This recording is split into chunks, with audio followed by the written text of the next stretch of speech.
Vamos a dar lugar a unas cuantas preguntas que puedan haber. Claro, vamos a ver, los hermanos que compartieron esta mañana, cada uno en su línea.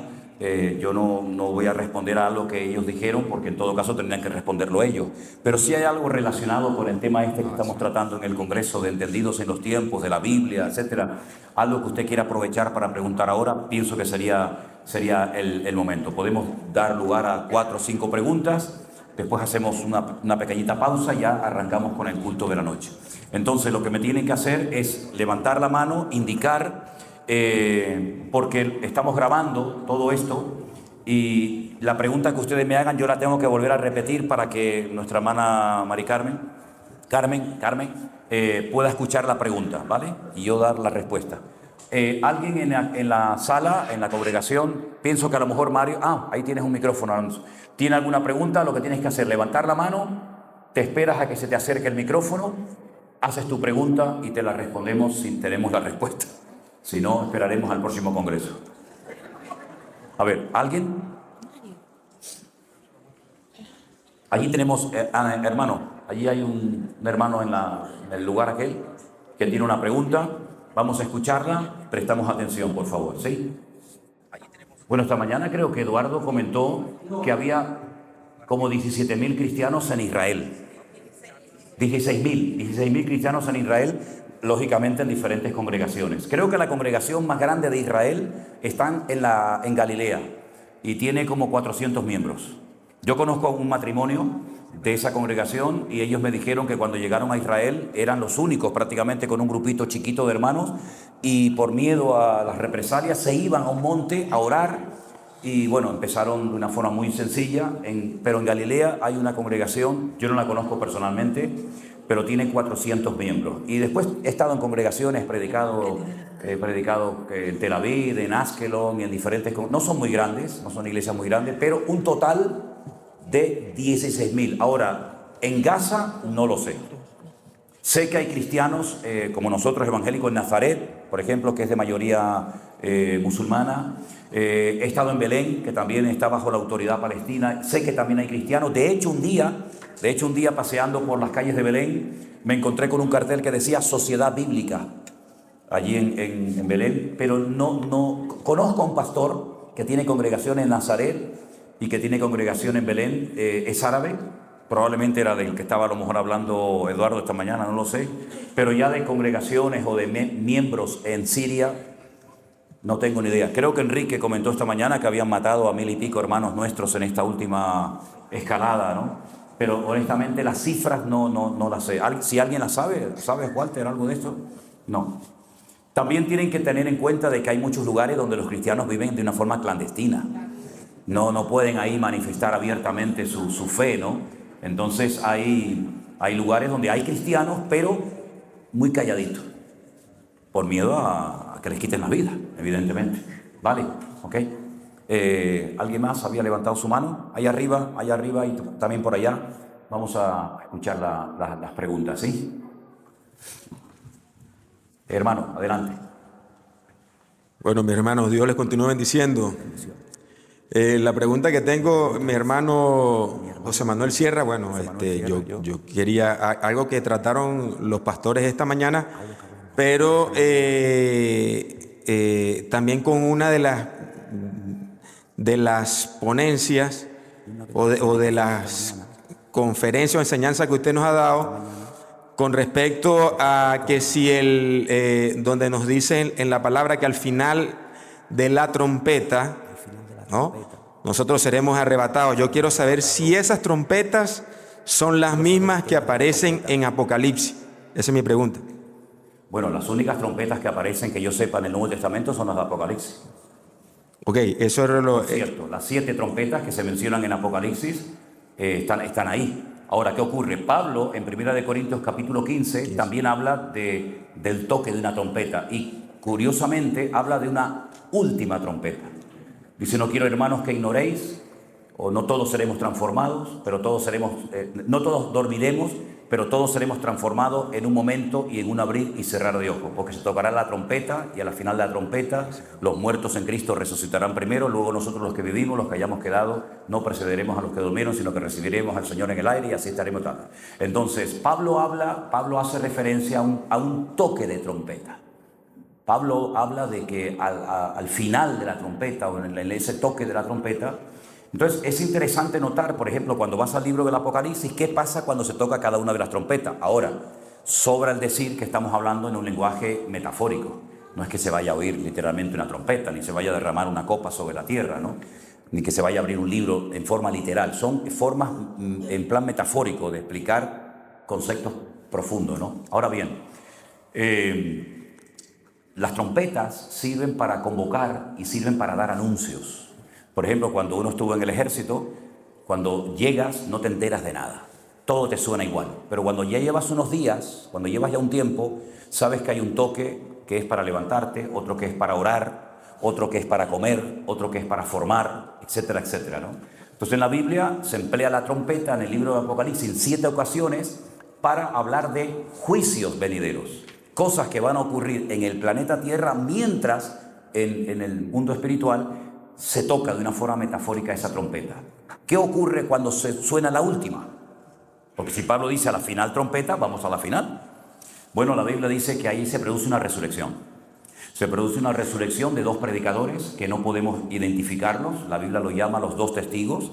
Y aparecen también haciendo referencia a estos 2 personajes en el libro de Zacarías y también por supuesto en el Apocalipsis, que son personas que van a estar predicando durante un periodo de 3 años y medio, sobre todo en Jerusalén, en Israel, y que al final de ese periodo son muertos. No se entierra, lo cual es lo peor que se puede hacer en esa cultura a una persona que ha fallecido. Dese en cuenta que, por ejemplo, Israel ha estado dispuesta y está dispuesta a soltar a centenares y a miles de terroristas por un cadáver. Porque incluso una mujer en Israel no se puede casar hasta que demuestre que su marido verdaderamente ha muerto. No, es que murió, sí, pero ¿dónde está el cuerpo? ¿Me explico? Es una cultura que le da mucho culto al tema del entierro y todo esto, ¿no?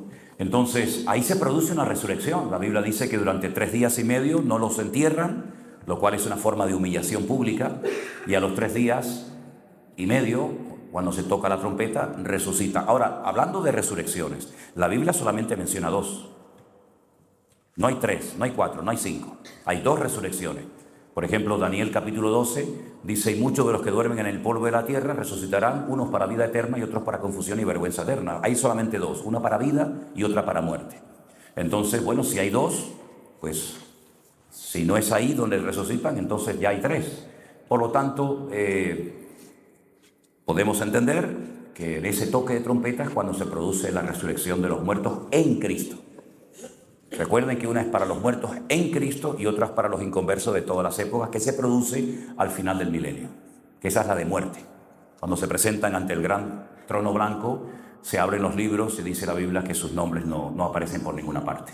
Esa es la trompeta a la cual hace referencia el apóstol Pablo en 1 Corintios capítulo 15. ¿Vale? Que cada uno saque sus propias conclusiones. Por aquí hay hermano y por ahí también. A ver. Hola, buenas noches. Hola, ¿me están? Quería hacer una pregunta, pastores, sobre el hablar en lenguas. Hablar en lenguas. ¿Es todavía lícito o existe todavía el don de lenguas? ¿Se puede hoy en día hablar en lenguas? ¿Esa es su pregunta? Sí. Ok, el hablar en lenguas, la primera vez que aparece, digamos, esa manifestación, es en el libro de los Hechos capítulo 2.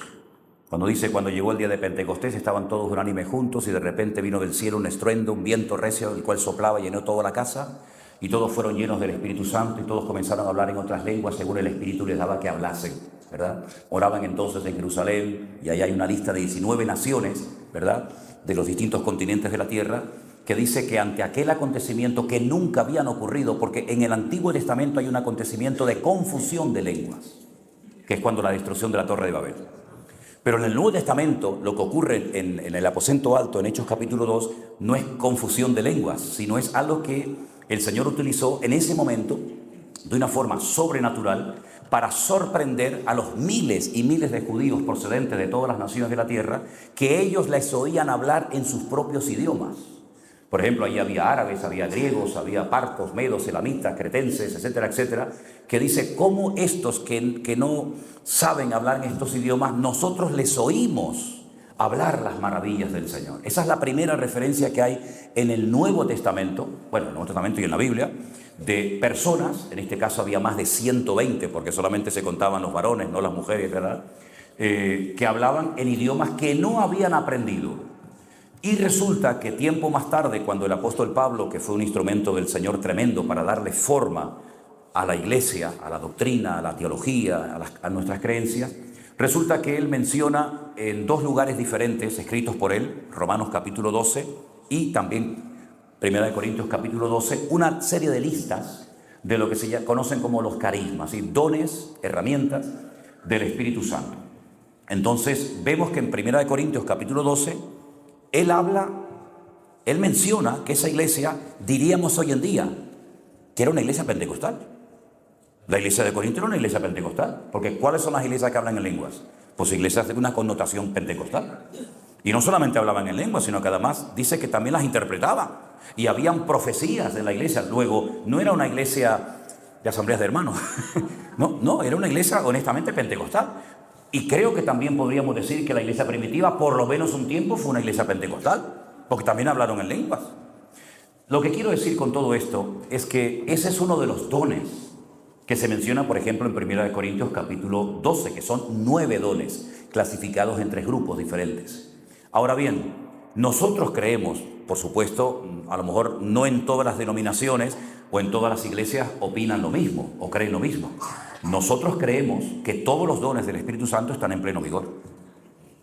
Nosotros no creemos que cuando se terminó de escribir y se completó el canon de la Escritura, que algunos consideran que eso es lo que ya Pablo menciona en 1 Corintios 13, cuando venga lo perfecto, entonces lo que es en parte se acabará. Nosotros consideramos que todos los dones están en pleno vigencia, todos, y ese es uno de ellos. Y Pablo da un orden para que ese don se administre y funcione en la iglesia como un instrumento de bendición y no de confusión, como lamentablemente estaba haciendo. Porque Pablo llegó a decir, dice, si entran un indocto o un inconverso en vuestra iglesia y os oye a todos vosotros hablando en lengua, no dirán que estáis locos. Dice, yo hablo en lengua más que todos ustedes. Pero en la iglesia prefiero hablar, ¿verdad? Ya todos conocemos el argumento del apóstol Pablo, ¿no? Luego parece ser que Pablo también era pentecostal, ¿no? Pues también dice que hablaba en lengua más que todo, pues, en fin, a lo que vamos. Es un don que está en vigor. Lo que pasa es que ese don lamentablemente se ha convertido en una meta. Por ejemplo, en la denominación en la que yo me convertí, el que no hablaba en lenguas era un poroto. Un poroto, me salió el indio, ¿viste? Era ¿cómo es? No era nada. No era nada. De hecho, me acuerdo perfectamente, en el puerto de Veracruz se hizo una vez una asamblea donde se dijo, y se escribió en el acta, que el pastor que no hablara en lenguas no podía ser pastor, no podía ser ordenado como pastor. Era un requisito indispensable dentro de esa denominación. Y recuerdo perfectamente que se hacían actividades como esta, campamentos, retiros, eventos, cuya finalidad era fundamentalmente que todos terminaran hablando en lenguas. Y entonces, vi cosas tremendas, ¿no? Por ejemplo, había gente que no hablaba en lenguas, porque le dice la Biblia, hablan todos en lenguas, interpretan todos, profetizan todos, son todos apóstoles, son todos profetas. No. Pero como la meta era hablar en lenguas, porque eso era la llenura del Espíritu, incluso más que si no hablabas en lenguas no tenías el Espíritu. Que eso ya es una herejía. Pues, repita conmigo, ya hablo en lengua. Y yo miraba aquello y decía, ostras, pero esto no puede ser así. Esto no puede ser, esto tiene que haber otra seriedad. Aparte otra cosa, con todos mis respetos, los que hablaron en lenguas en el día de Pentecostés, yo vi que entraron de una manera y salieron de otra. Honestamente, yo vi a un Pedro con una capacitación, que el otro día estaba negando a Cristo y 3 días más tarde se pone en pie y mete un mensaje que pone a la gente compungida de corazón, ¿no? Por lo tanto, no es un don para estar llamando la atención de nadie. Es un don que se tiene que utilizar dentro de unos parámetros, dentro de un orden, que lamentablemente a veces el orden ha desaparecido. Y eso es lo que ha hecho que haya gente que se haya cerrado y ella ha dicho, uy, si eso es así, yo no quiero ver eso. Por ejemplo, cuando Elena se casó conmigo, ella venía de los ultra. Venía de, tú sabes, ¿no? De una iglesia donde eso, vamos, eso era una locura. Entonces, claro, a mí me habían entregado, nada más salir de la escuela bíblica, tenía 19 o 20 años, una iglesia que aquello era una casa de locos. Entonces allí todo el mundo hablaba en lenguas, pero yo después por la noche tenía que ir a buscarlos al bar, que se habían pinchado, que se estaban pegando una paliza entre los hermanos, ¿no? Una locura. Entonces, claro, Elena me decía, pero, no, pues si este estaba hablando en lengua hace un rato y ahora por la noche tienes que ir a separarlo porque se están pegando entre ellos, pero pegando literal, ¿eh? Y más de uno. Y bueno, lamentablemente ha habido mucho abuso, mucho exceso. No es una meta, no es el don más importante de todos, ni muchísimo menos, ¿verdad? Pero no tengo nada en contra de que una persona diga yo hablo en lenguas. Pero si hablan en lenguas en la iglesia, tiene que haber una interpretación. Y no todos juntos, sino 3 a lo máximo y esperen por turno y otro interprete. Y si no hay intérprete, mejor que te calles y hables para sí. Eso es lo que dice la palabra. Ahora, pueden haber congregaciones, que sé que de hecho las hay, que dicen, no, eso ya no existe, eso no funciona. Bueno, hay muchas cosas que a lo mejor usted no ha visto, lo cual no significa que no existan, ¿verdad? Pero están ahí. Esa es nuestra postura. De hecho, en nuestra lista de en esto creemos, decimos, nosotros creemos en la vigencia de todos los dones del Espíritu Santo. Creemos en eso. Pero lo importante es el fruto, más que los dones. Pero una cosa no quita la otra. Había por ahí también manos levantadas, hermana. Sí, ya la vi. Dígame, hermanita. Ok. Hola, pastor. Buenas noches. Ya. Mire, hoy día estuvimos hablando sobre Mateo capítulo 24, donde decía, de la higuera aprendé la parábola, cuando ya la rama está tierna y brotan las hojas. Sabemos que esto es 1948, ¿verdad? Cuando ya nació Israel. Pero mi pregunta va cuando dice, de cierto, en el verso 34, dice, de cierto os digo que no pasará esta generación hasta que todo esto acontezca. Sabemos que hoy Israel del 48 al 2025 pues tiene 77 años y hay personas que salieron cuando la nación se fundó, pues siguen vivos al día de hoy, ¿no? Lo que quiere decir es que esas personas finalmente... Cuando una generación pase, ¿se está refiriendo a Israel o a qué se está refiriendo exactamente, pastor? Ok, lo entendí. Vale. Mire, vamos a ver. Yo le voy a decir lo que yo interpreto de Mateo 24, que probablemente pueda diferir, ¿no? Por eso es muy bonito y no tengo ningún temor de que suba al púlpito en un momento determinado un pastor, un predicador, que enseña a lo mejor otra forma de interpretar Mateo 24 como cualquier otro capítulo, ¿no? Yo siempre he sido de la opinión de que no tenemos por qué ocultarle información a la gente. Miren, hermano, hay pera, melón, sandía y plátanos. Sin embargo, cuando yo estudié en la escuela bíblica me decían, esto es lo que hay. Pero esto es lo que hay. Cuando sales a la realidad de la vida, te das cuenta de que hay otros hermanos que creen en otras cosas, que tienen otro estilo, que trabajan de otras maneras, y tenemos que aprender a respetarnos y apoyarnos los unos a los otros a pesar de nuestras diferencias doctrinales o de estilo que puede haber, que no hay nada malo en eso. Ahora bien, yo entiendo que Mateo capítulo 24 es un mensaje comprimido de algo que se desarrolla en las cartas, por ejemplo, de Pablo, de Pedro y por supuesto también en el libro del Apocalipsis. Quiero decir con esto que Mateo 24 para mí tiene una parte que ya se ha cumplido, sinceramente. Por ejemplo, la destrucción del templo.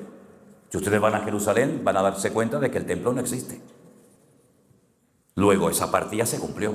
No quedará piedra sobre piedra que no sea destruida. ¿Pero eso se cumplió o no se cumplió? Hombre, y tanto que se cumplió. Se cumplió, pero literal. No existe un templo. Luego, hay que partir de la base de que hay una parte de Mateo capítulo 24 que ya se ha cumplido. Y hay otra parte de Mateo 24 que está cumpliéndose y otra parte que se cumplirá cuando el Señor lo crea conveniente.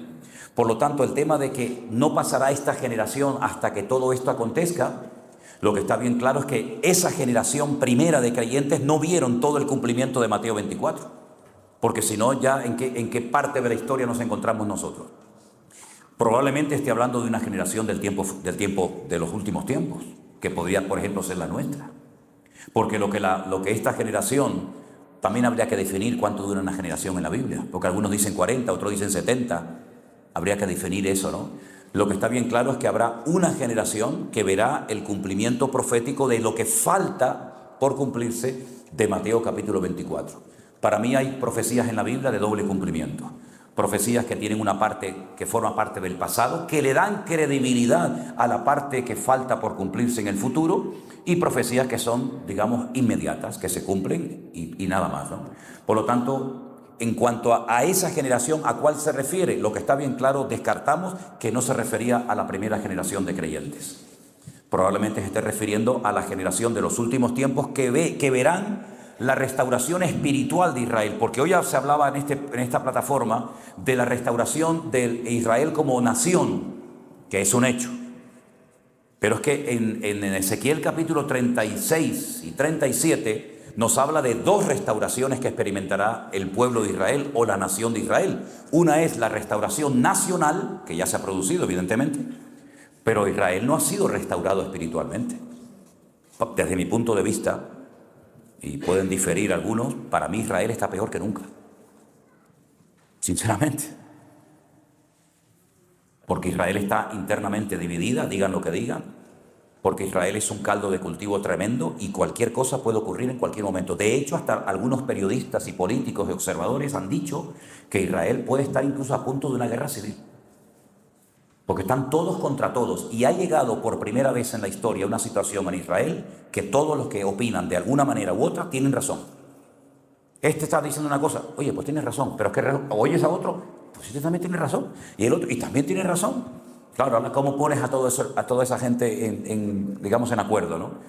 Por lo tanto, yo creo que hay muchas cosas de Mateo 24 que veremos, si no nosotros, los que vengan detrás de nosotros. Pero por otra parte, permítame dar una opinión acerca de esto de los últimos tiempos.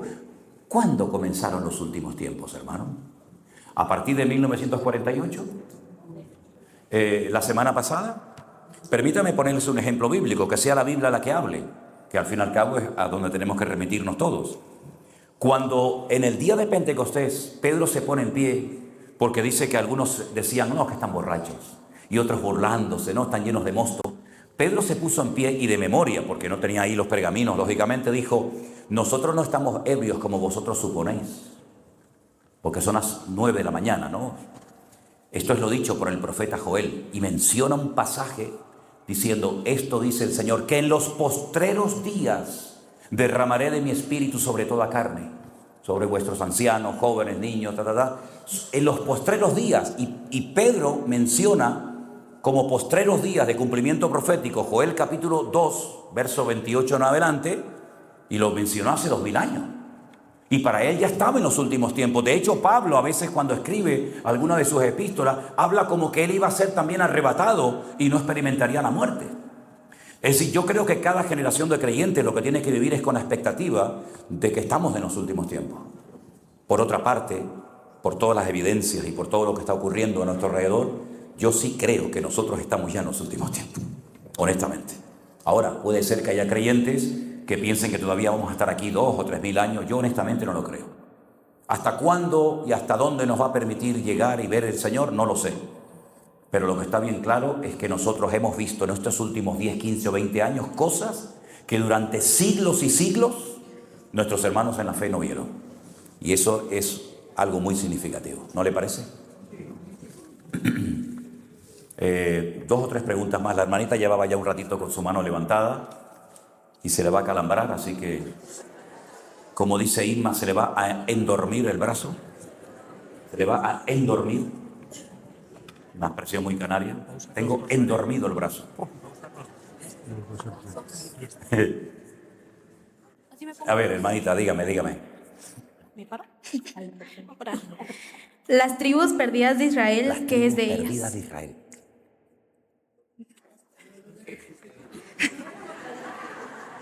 ¿Qué es las tribus de Israel? Aquí no están, ¿Qué pasó con las tribus perdidas de Israel? Bueno, fueron atacadas aproximadamente como unos 140 y tantos años antes de la destrucción de Jerusalén y de ser llevados cautivos a Babilonia por Nabucodonosor. No aprendieron la lección.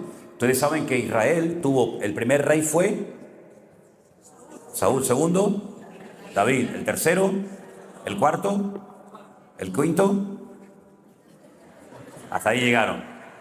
Yo te los digo todos si quieres, ¿eh?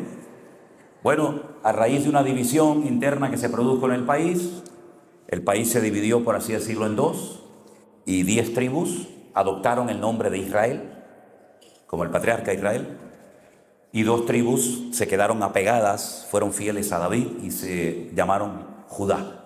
Y ahí estaba Judá y Benjamín, las 2 tribus, ¿no? Esas 10 tribus del norte se desviaron cuando Jeroboam mandó a construir aquellos becerros de oro y dice: no hace falta que vayáis a Jerusalén, aquí están vuestros dioses, adórenlos, no hace falta que vayan todos los años, 2 o 3 veces, ¿no? Y ahí se dividió el reino y entró en una decadencia moral, espiritual terrible el país, hasta el punto que los asirios, si no recuerdo mal, fueron los que atacaron a las tribus del norte y las arrasaron. Y bueno, por ahí hay mucha información en internet, que si se fueron al Cáucaso, que si se fueron a la India, otros dicen que se fueron a la China, y últimos informes que yo he leído y recibido hablan de que la tribu, por ejemplo, perdida de Manasés, que era la tribu más grande de todas, hasta el punto que recibió parte de territorio tanto al este como al oeste del río Jordán, pues han comenzado a aparecer. Pero claro, cuando tú los ves, tú dices: ¿pero este quién es? Y es Kung Fu, porque lo ves, ¿no? Entonces se mezclaron de tal manera. Ahora, lo curioso es que esas tribus perdidas, que nadie sabe dónde están, el Señor sabe dónde están. Hasta el punto que la Biblia dice que en los últimos tiempos, 12.000, es un número grande, 12.000 de cada tribu de Israel seguirán al Cordero, al Señor Jesucristo, y se irán al monte de Sión y cantarán un cántico que nadie puede cantar, porque solamente la letra la saben ellos. Y esos 144.000 son judíos de cada una de las tribus de Israel. Luego el Señor sabe dónde están.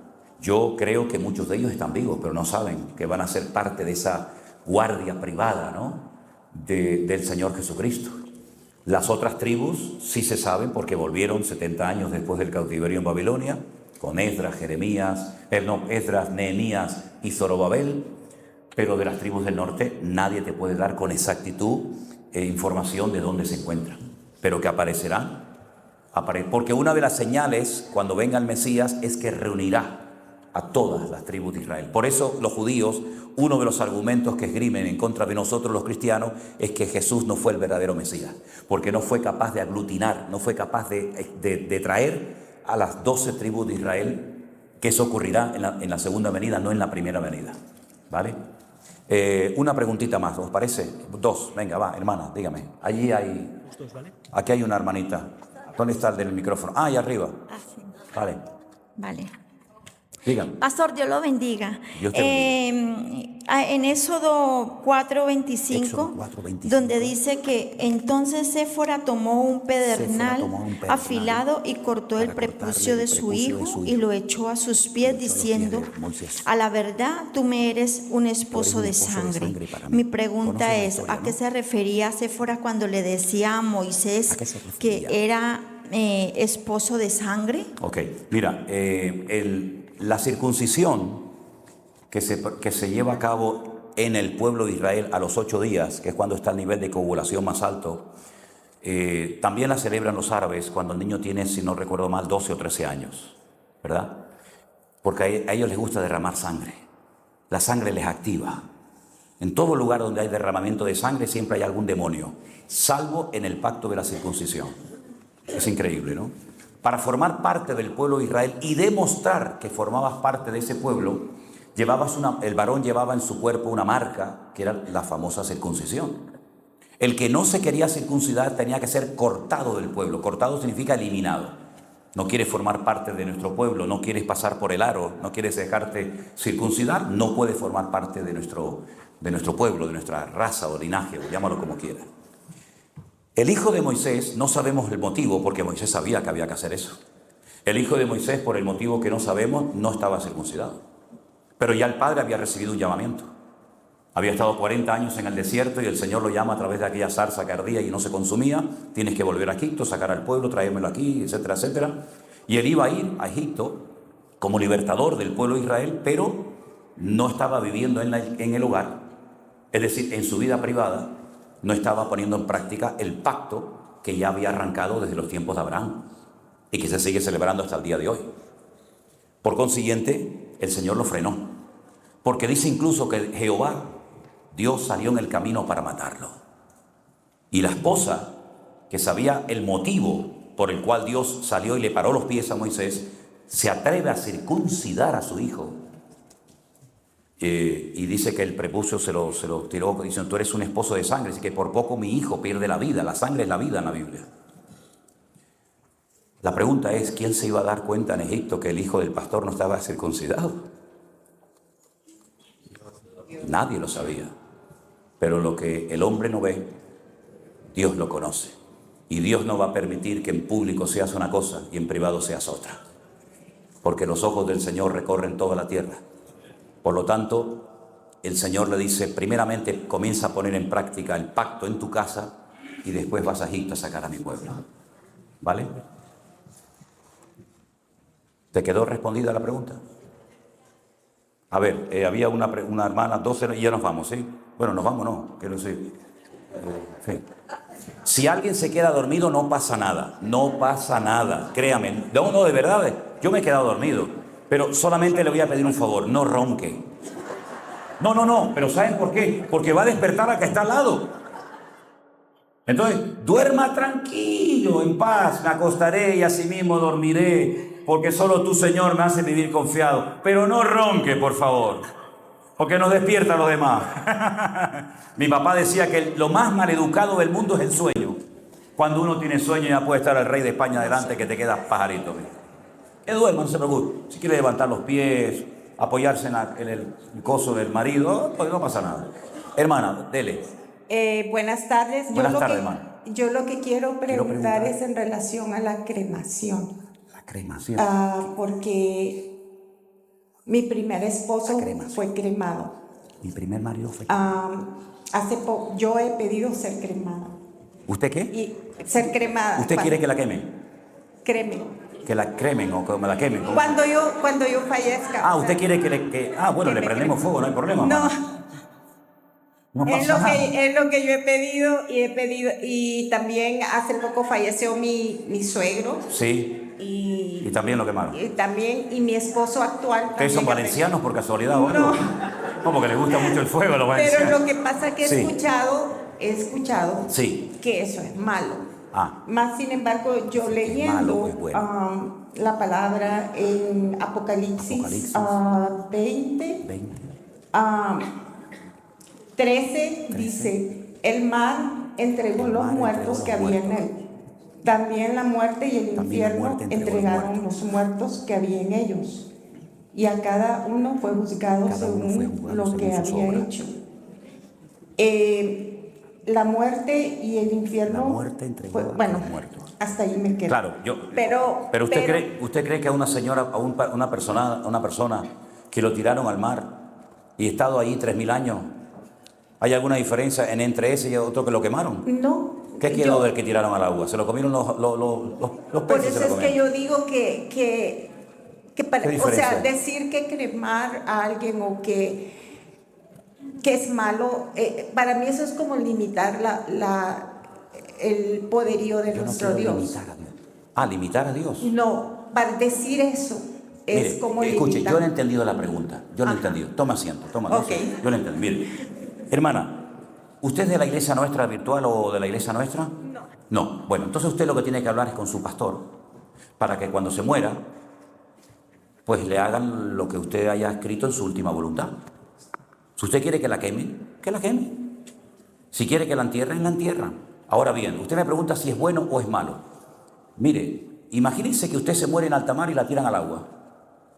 Después de 4 días ahí no queda nada, hermana.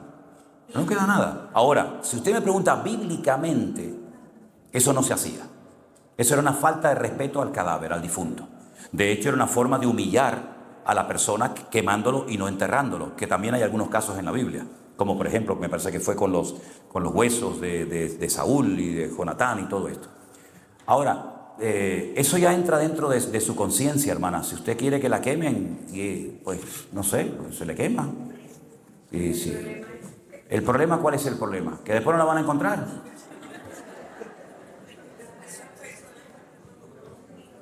¿Esas personas que qué? Estados Unidos. Un funeral cuesta 30. Ah, por el dinero del funeral. Ah, amigo, vale, va. Claro, ya entiendo, claro. Es decir, quemarlo cuesta 1 litro de gasolina, pero ya está, y lo otro vale $30.000. Ah, vale. Claro, ya lo pillé. Bueno, mire. Tenemos Santa Lucía, tenemos varios aquí en España. Mire, hermana, eso ya entra dentro, es como la donación de órganos, ya entra dentro de la conciencia, de lo que usted sienta, ¿no? Yo no le puedo decir que es bueno o malo, no lo sé, es que no lo sé, no. Eso, hermana, una vez que usted, mire, eso es un cascarón, eso ya está. Lo importante es que su espíritu y su vida se vaya con el Señor. Eso es lo importante. Ahora, si usted se quiere ahorrar los $30.000 de la caja, vivir toda la vida en una casa humilde para que te pongan una caja de roble, no tienes un coche de lujo y has estado toda la vida en bicicleta. Entonces, hermana, no se preocupe por eso. De momento usted viva la vida, no se va a morir de hoy y mañana. Tranquila. Nos vamos con la suya y con la de ella, ya está, ¿vale? Venga. Buenas tardes. Yo quería hacer una pregunta Abre muy el micro, sencilla Una pregunta sencilla. que A ver. me diese su opinión sobre ¿Quieres la saber mi lotería. opinión? Si es La- pecado la brujería. jugar a la lotería. Ah, la lotería. La lotería, el dinero. Ah, yo le puedo responder con una pregunta. Yo le puedo responder a usted con una pregunta. ¿Usted juega a la lotería? No. Pues ya está. Para mí, que sí que le parece. Bueno, usted no juega a la lotería. Mire, hoy estaba yo nunca le he pedido dinero, gracias a Dios, a nadie. Nunca. No, no, claro que no. Dice, no, digo, no. No me creo que. No. No le he pedido dinero a nadie. Walter, échame una mano, por favor.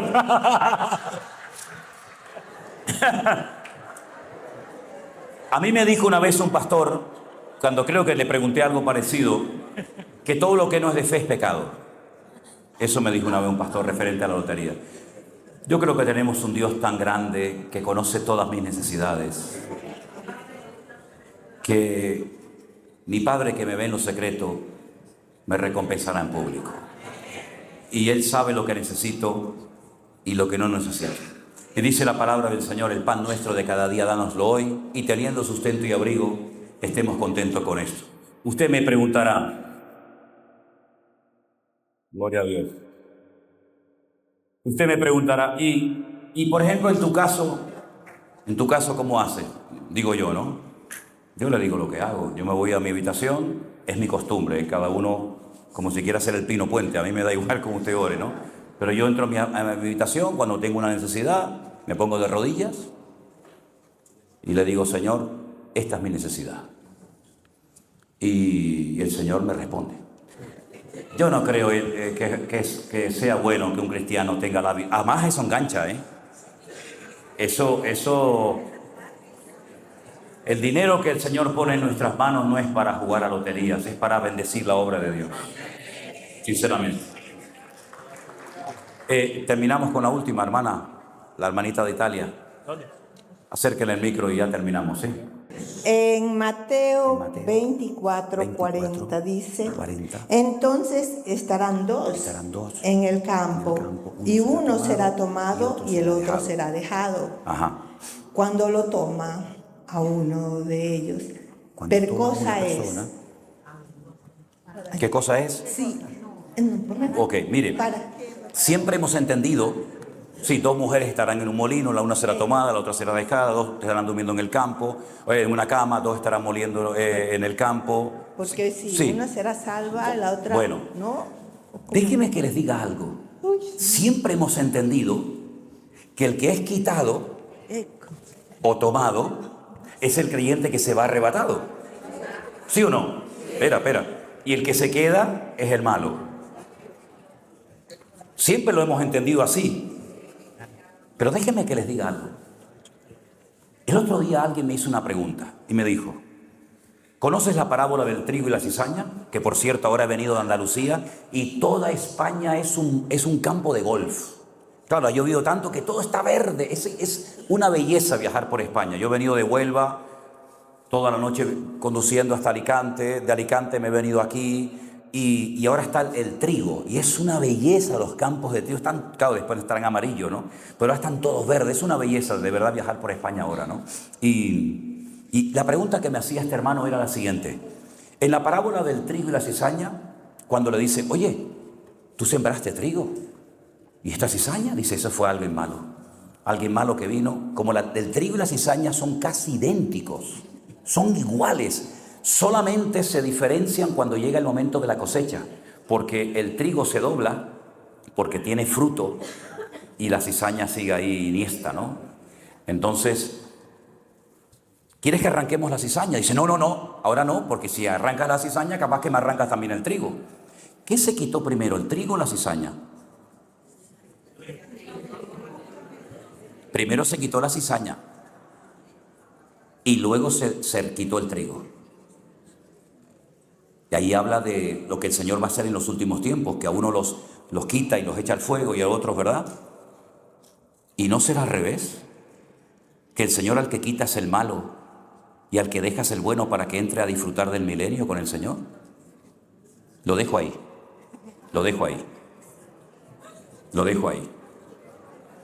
Porque lo curioso es que los que murieron en el diluvio, los que fueron quitados, fueron los malos y el que quedó fue el bueno, que fue Noé. Entonces, a lo mejor hay que comenzar a darle a la cabeza y decir, oye, a lo mejor es un poquito al revés de lo que habíamos dicho siempre, ¿no? Ahí queda la cosa.